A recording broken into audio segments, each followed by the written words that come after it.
John Lusk here of Lusk Archery Adventures. Serious testing, successful hunting. Today I'm going to be testing another head by Day 6. They recently came out with their new mechanical, the Verse broadhead. It's like a hybrid, and that got me intrigued about Day 6 again. It had been a while since I first tested their fixed blade broadhead, so I thought I'd test it again using my 2026 regimen. And so I'm going to be testing the Evo, and this is their smallest cut and the smallest bleeder. So it's designed for extra forgiving flight, for extra deep penetration, for lighter setups or bigger animals or longer distances. And I'm going to be testing it using my regimen for 2026. And for a detailed description of that, please check out the video I posted earlier this year called 2026 Broadhead Test Process, and it'll walk you through it.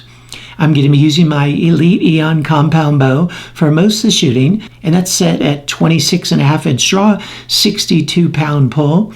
And I'm going to be using a combination of Bishop FOC King arrows as well as Day 6 arrows. I've been testing their shafts on the really hard impact stuff, and man, they've been doing really well. So I'm going to keep testing these for a while and see how they perform. And I'm also going to be using my Ravin LR XBow for some of the testing at 450 feet per second. Let's zoom on in here and check out this Evo and then put it to the test. Here's a good look at this broadhead, and man, this is just a nice looking broadhead right here. Very sleek design. Everything about it just screams precision and quality and tight specifications and great craftsmanship and so forth. So this is the 125 grain model of the Evo. And let's start with the materials. First of all, the blades, both the main blade and the bleeders, are made of MagnaCut. And MagnaCut is a really exceptional steel, might be the best steel for a broadhead application because it kind of fits all the criteria you're looking for. It can be brought to a really nice hardness, like over 60 on the Rockwell scale, while maintaining an incredible resistance to impact. It's about like 4 times the resistance to impact of typical 420 stainless steel that most broadheads are made out of, like 2.5 times the resistance to impact of A2 tool steel, almost as much resistance to impact as 7 tool steel. But then it's also a stainless steel, so it's corrosion resistant. And it's completely designed and constructed and made here in the US, which is really nice as well. It's really an exceptional steel. So that's the blades. The ferrule in this model is a titanium ferrule. Let's talk about the dimensions. The overall length of the broadhead is 1.25 inches. The cutting diameter is 1 1/16 inches this way and 1/2 inch this way. Now you can change this bleeder. You can get a different bleeder where it's 3/4 inch, and you can go up to the Evo X, and they have different models of diameters this way. So it's really nice to be able to mix and match and come up with different cut sizes and so forth to the blades and the bleeders. But I'll be testing this in the Evo diameter and in the smaller 1/2 inch cutting diameter bleeder right there.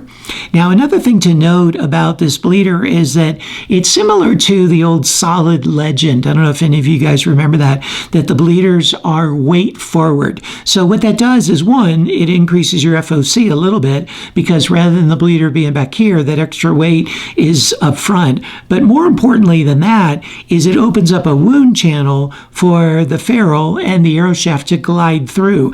There's less surface friction generated on this front part of the broadhead during penetration because it's already opening up the wound channel, and that's just supposedly going to aid in penetration, but I look forward to testing that to see if that's the case. Now, the blade thickness is 0.050 inches thick for the main blade as well as the bleeder, and these are all double bevel sharpened, and they're sharpened in every way. So if the arrow is backing out, both the bleeder and the main blade are going to be cutting the animal as it backs out, and and it'll make it a bit easier to pull out of a target as well.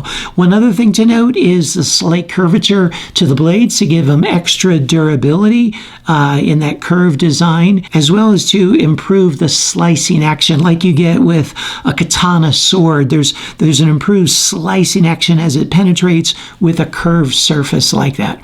Really look forward to putting this head to the test and seeing how it performs.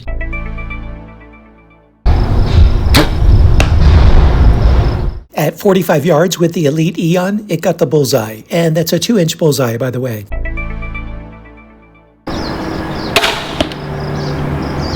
And at 45 yards with the Ravin crossbow, it got the 10 ring. And the flight sound was measured as a 9.1 on a 10-point scale, whereas the field point gets a 10 on a 10-point scale.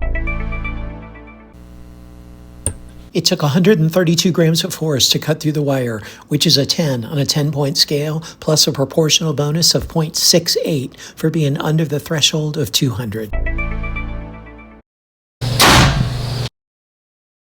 It penetrated 8 1/4 inches. I know it doesn't look exactly like that, the way the lens is lined up with the tape measure, but that's the measurement, 8 1/4 inches. It only took an additional 8 grams of force to cut through the wire, which is a 9.84 on a 10-point scale, and it'll get an extra bonus of 2 points for both the sharpness and edge retention being under the thresholds of 200. It penetrated through a whopping 75 layers. Wow, that's a record by far. I think the farthest before that was either 71 or 72, but this is 75. The head's in excellent shape after the 3 shots through the MDF. And it's still in near perfect condition after the 2 shots through the sheet of steel. It just got the tiniest bit of a nick on the end of the tip.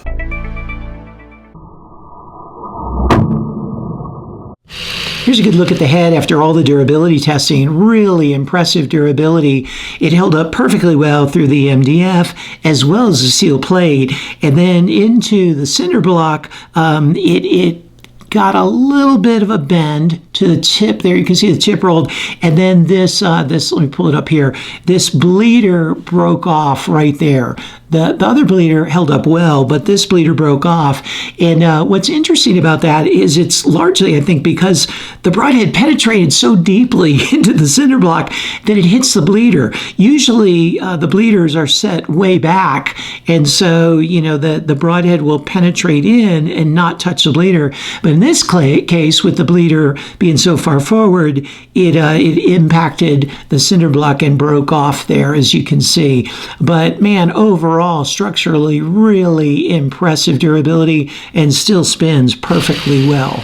Also want to give a shout out to the Day 6 arrows here. Man, I don't know how many times I've shot it into cinder block now. It's like, I think 7 or 8 times, and it's still going super strong. Just incredible durability with these shafts. I've been experimenting with them and been very pleasantly surprised.